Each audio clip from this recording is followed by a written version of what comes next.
stop. Don't rip into those walls to remove those old leaky sewer pipes. Don't remove that cabinetry and furniture.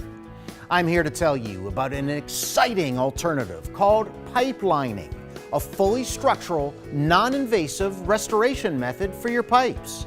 And U.S. Pipelining has been one of the pioneers of this technology in the United States for over 25 years. Living in a high-rise or condo building is great until plumbing or sewage problems arise. In the past, the only option for repairing or restoring vertical waste pipes was to mechanically replace them by cutting into walls, opening ceilings and floors, and, well, causing major disruption and costly repairs for the tenants. Until now. U.S. Pipelining's lining system uses advanced technology made right here in the USA. Here's how it works.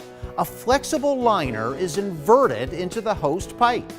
The liner is then hardened to form a fully structural pipe within a pipe, giving your plumbing system 50 years of added life. It's a clean, fast, long-lasting, and low-cost solution to high-rise pipe restoration.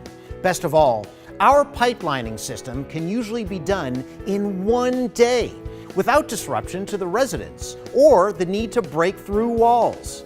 To learn more or get a free estimate, call 1-800-504-6108 or visit uspipelining.com.